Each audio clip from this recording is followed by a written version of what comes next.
Hello and welcome back to Aubrey Books and Coffee. Please grab your favorite beverage of choice and join me. So hooray for August being over. We made it, you guys. Hopefully the cooler temperatures are going to start happening now, and I cannot wait for that. I am not even going to lie. It has been rough, hasn't it, with all these hot temperatures. But that being said, I'm of course going to use that as a segue into my review because I have some hot books I wanted to talk about. See how I did that? If you have been a part of my Friday morning sprints, you know I am seriously that corny. But first, we're going to talk about the Kismet Connection. And for this one, I gave it a 4-star. It was super cute, you guys. I really enjoyed it. If you want a full review on that, however, you're going to have to watch the Once Upon a Book Club review. I'm sorry. I get more thorough, and that way you can also see the gifts that came with it. Then I read James Patterson by James Patterson. And I gave this a 4-star. There were several really cute stories and good stories. There were a couple times where it seemed like he was just kind of like when you sit down with a grandma, grandpa, and they just kind of start telling all these stories and you're like, oh my gosh, what does this have to do with anything? So it kind of felt like that, like kind of rambly at times, but it was really cute and a lot of fun. And I had no idea his first wife had died. Oh my gosh, that was so sad. So I enjoyed being able to kind of get to know the author a bit more, and that part was really fun. Then I finished reading Glittering Court. This I gave a 3-star. It was cute. It started out telling one kind of story, and I really was enjoying it, and I was there for it. This, noble lady who is trying to hide herself off as a servant kind of sounded sweet. Well, then it's like as the story progressed, it switched, and it became this entirely different story with this same characters from the first part, but then it was nothing at all to do with the court, and it was just very strange for me. The way that it started going was kind of weird, and then it became like a murder mystery, and it was just odd for me. So that's why it became a 3-star. Then I finished The Luminaries.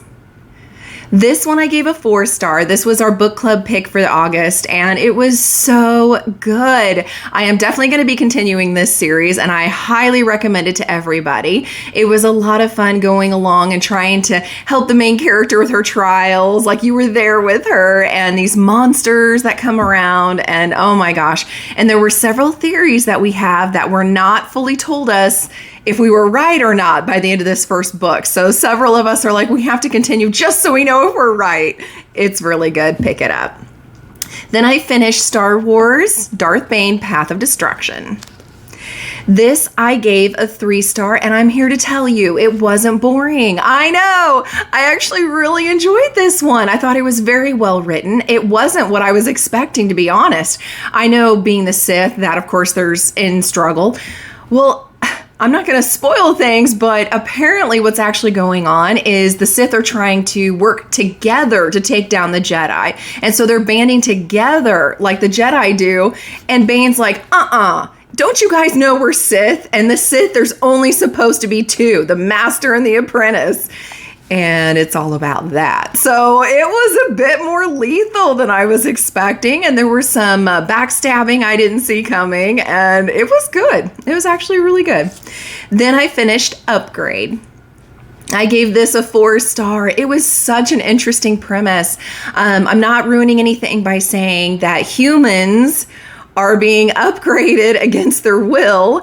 And the whole premise is to try to save the planet because none of us are willing to sacrifice our wants in order to keep the planet alive longer. And so somebody decides it's important enough, they're going to upgrade everybody so that intellectually we'll understand to survive as a species, we need to do that. And so it was kind of an interesting take on, trying to take care of our world. And so I liked it. I thought it was really good. Definitely a sci-fi thriller, but I recommend it. Then I finished A Soul of Ash and Blood. Of course I gave it a 5-star. You can see it up there on my shelf. Of course I did. It's my Jennifer Armentrout. It's the From Blood and Ash series. Of course I loved it. And as I said in my sprints and everything as I was reading it, that it gave me the feels of like The Notebook, where this is in the viewpoint of Hawk, and it's From Blood and Ash story, but from his viewpoint. And it was so funny and so cute, and it was just sweet getting to see that other side. And then I'm definitely not going to ruin anything, but you guys, it's not just the From Blood and Ash story and the, Kingdom of Flesh and Fire and all of that. This story actually, because it continues after the War of Two Queens, has something happening pretty major at the end of the book. So, oh my gosh, I cannot wait for the next one. You have to read this book. Then I finished The Writer's Voice. Now, this was a NetGalley that they gave me ahead of time. I thought it was kind of a cool idea, to help writers find their own voice and, make their own mark. And they had different, it was almost like a workbook. So you had different challenges to do and steps that you could take to work through it. Unfortunately, it didn't deliver very well for me. Maybe it was because it was an ebook format, and so I couldn't actually do the exercises. I don't know. I felt like in times it was very, I'm going to say the word and don't think me harsh, but juvenile, as far as like, well, did you know that your writer's voice changes if you choose first person narrative or second person? Yeah. I mean, like, duh. But this is one of the major chapters and things like that. Like, it didn't feel like it was really teaching you anything new. And then the exercises are a nice idea to have, but none of them, even the ones that I could do on a piece of paper separately, none of them made me feel like it helped to narrow down my voice better. I don't know. I just didn't find it helpful just for me. So for me, it got a 2-star. Sorry. Then I finished Gamer Girls Monster Village. This I gave a 3-star. It was so cute. Apparently this is book 2 of the Gamer Girl series. I didn't know that. This was also a NetGalley pre-release. I enjoyed it. It was so fun. Every time I was going to pick this up to read, I was excited and I was laughing and I was frustrated with the main character. And the way that she describes the village made me think a lot of Stardew Valley, if you've ever played that. Also a whole lot of why am I blanking right now? Oh my gosh. I play this game all the time on the Switch. I'm gonna have to get a picture after this and put it up here because it's driving me crazy.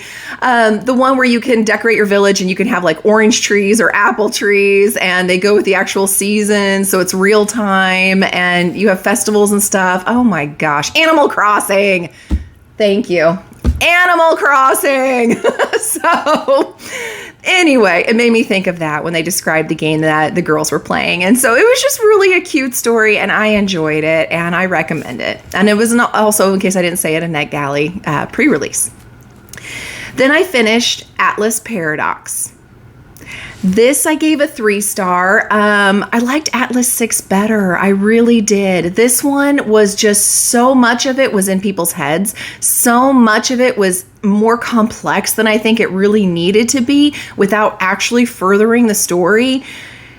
Yeah, I liked the ending enough that I gave it a 3-star and I will continue the series, but I'm like way less excited about it now, to be honest.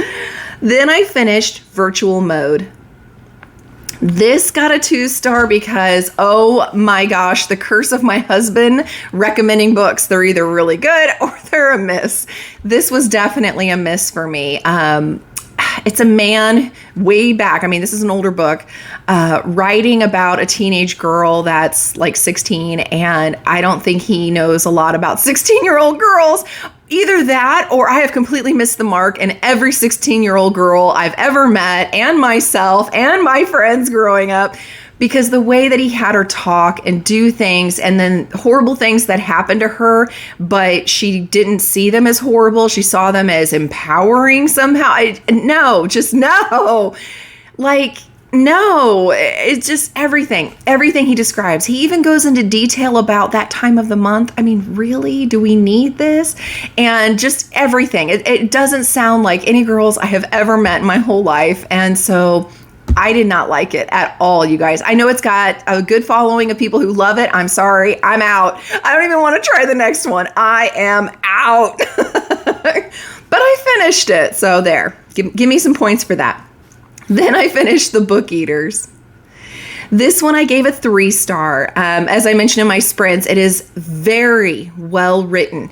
You go through this book quickly, you enjoy the ride, but it's very dark and twisty.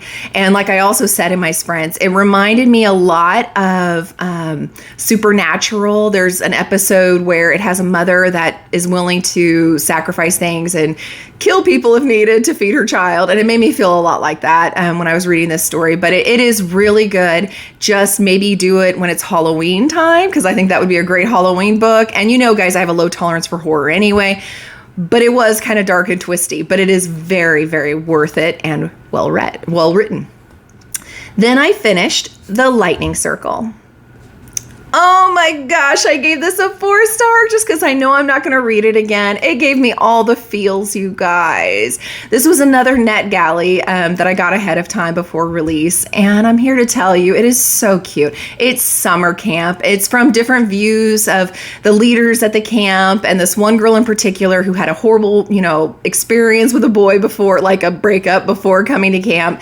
And this is her first time being a camp leader and just getting to know her cabin and the girls there and what they do during summer camp. It's all written in verse, so prepare yourselves for that. And it's got the most adorable illustrations on it too. But it was so cute. And there were so many things they did that I'm like, yes, I did that too growing up. I love it. So it was really charming. I love that I read it. I wish you all would go out and make sure you read this because it was so cute. Then I finished The Wicked King. This got a 4-star. This is book 2 in the Folk of the Air series. I know I'm behind the game on actually reading these, but I loved it. I did. I loved getting to see what was going on with Jude and the Fae Court. I loved after the ending of book 1, and remember, I'm not going to spoil, where it was going to go from there and if what she had planned was actually going to work or not. And it did, and it was going great. But of course, there's things that happen because it's the Fae Court, and there's only so much Jude can do because she is human. And it was just, it was unexpected. And there was even a little bit of attraction and romance. And so I'm there for that as well. I thought it was really good. The ending surprised me. I did not see that coming. I really didn't. Either parts. The, wait, what? Are we going to do this? Okay, part. And then the very end of the, well, now, wait a minute. So I thought it was really good, though. So I highly recommend you guys pick this one up. Then I finished Dreams Lie Beneath. This I gave a 3-star. It had a surprising twist in it. It's very sweet, the whole relationship she has with her father and trying to help her father come to terms with having been ousted from the village they were at. And it's kind of an enemies to lovers story. And it was just really interesting. And that twist, I'm not going to ruin anything. How could you see that coming? So it's really good though. And I highly recommend you guys pick it up. Then I finished The Last Housewife. Now for this, I gave it a 4-star. It was very well written. It is a tough book though. So make sure if you're picking this up, you're prepared for some, I'm trying to keep it a little friendly here. I'm going to give letters, and I'm going to hope you guys know what I'm saying. I have the letter S and the letter M. Hope you know what that means. If you don't, you can private message me and I'll let you know.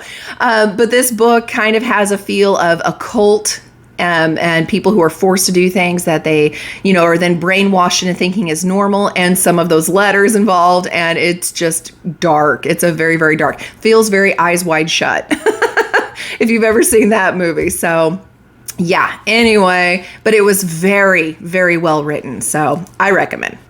Then I finished Felix Ever After. And this I gave a 3-star, but talk about a complete 180 from The Last Housewife. This was so sweet. A boy, I'm going to let you know ahead of time, this is a trans individual. And so I shouldn't say a boy they are going through changes and accepting of their identity, and they are out for revenge, and feelings happen. So it's really cute, though. It's definitely a lot of fun to read, and I do recommend it. Then I finished Afterworlds. This I gave a 4-star. Oh my gosh. Now, if you've read this author with Uglies, I think was the first title and only title I've read so far, because then there was Pretties and others. Fabulous author, does amazing job. In this one, we followed 2 different stories. We followed a teenager who is a first-time author, and then her story comes to life, not in real life, but we're following what she's writing, her story. And both are very captivating and intriguing, and I really had a good time, and I didn't want it to end. I was enjoying it so much. I highly recommend you guys pick this up if you've not read it yet. Then I finished The Great Zoo of China. Now, this I gave a 3-star only because it literally felt like Jurassic Park, but with dragons. So I love dragons. I thought it was a lot of fun. I was not mad about picking this up, and I enjoyed it each time I did. But 4-star is like one of those that blow my mind, or is so good I couldn't put it down, or the only reason I'm giving it a 4-star is I don't plan on ever rereading it, but it was 5-star kind of quality. This was not that. It really was just Jurassic Park with dragons. So it gets a 3-star. But it's definitely worth reading, and it was a lot of fun, and I was rooting kind of for the dragons. I mean, when you find out how they're treated, you kind of will too. Then I finished Harrow the Ninth. In this, I gave it a 4-star. I loved Gideon the Ninth. I thought it was fantastic. I loved the character of Harrow. I loved getting to see some background on her character and where she came from. I'm not mad at that. I love that we're still in that world. I'm not mad at that. The entire book until the very end, however, or most of the book until the very end, was written in second person. You guys, I hate second person. I do. I hate it. I mentioned this before whenever I was doing one of N.K. Jamison's books, the 5th season. It's also in second person, and I hate that. Say the character's name and what they're doing. Don't say, and then you stood there and you were amazed at how you were feeling.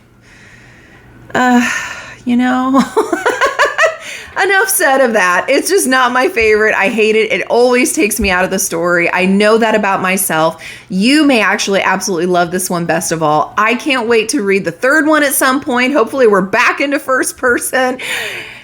That's all I'm going to say about that. But it was well written outside of the fact that I hate second person narrative. But speaking of second person, I've often said I only think it works when it's a choose your own adventure. That leads me to My Lady's Choosing. This I gave a 5-star. This is written in you because you decide. You are in the story. Thank you. It was so cute. I got to do a kind of Mr. Darcy and Lizzie kind of thing. I got to fall in love with a Highlander. I got to work with mummies. I got to have a fling with my best friend. I mean, it had all the things. And it was just so fun to get to do this story. It's very simple with the writing. Don't expect amazing prose. But if you just want a good choose your own adventure that's romance, that gives you a lot of fantasy in there with the romance, I highly recommend you guys pick this up. It was so fun. I'm keeping it on my shelf so I can reread it anytime that I want. Then I finished Golden Fool. Oh my gosh, you guys, I had to give it a 5-star. I had to. I had my fits like I did last book. Little less mad at the prince now. Still think he's kind of annoying, but he's young. So we also got introduced to a couple of other new characters that I really enjoyed and I really like. And I don't know, it's like Fitz is so human. He does things sometimes that I'm like, oh, you idiot. But not in a frustrating way, a way that feels very normal. And like if he was a real person, this is the kind of stuff he might mistakenly do, and the problems that arise because of it. And it was just so good. And I just really, really enjoyed it, you guys. And so I had to 5-star it. And I'm excited to see what the next month, that next and last book of this trilogy will do for me. Hopefully it'll be as good. Then last, I finished The Wishing Game. I gave this a 3-star. It felt very Willy Wonka and the Chocolate Factory to me. It was a sweet story, had a sweet ending. It was fun getting riddles and trying to figure those things out. It was fun having it reference children's books. I thought it was really good. I enjoyed the characters, especially the main character and her desire to adopt this little boy. But because it felt so much like Willy Wonka in the Chocolate Factory, I think that's why I gave it a 3 versus 4. It felt like it was borrowing too much from that story for me, that it just felt like a modernized version of it. But it was really good. I'm glad I read it. I know a lot of people absolutely love this book, so I'm glad that I can now see why. So that's my books that I have reviewed, you guys. That was 23 this month. I was a busy girl. I did also do more of my Nesta Archeron Stair Challenge. And I am now down to 2,121 stairs. I think finishing by the end of this year will be a piece of cake. I also walked for my Lord of the Ring challenge. And so Frodo and I only have 608 miles to go. This one's going to be a bit more of a challenge. I need to get my butt moving. Otherwise, Frodo's going to be way ahead of me, and I'm going to be like, I'll catch you when you turn around and head back. Thank you guys for being here. Please like, subscribe, and send your friends, and I'll see you next time.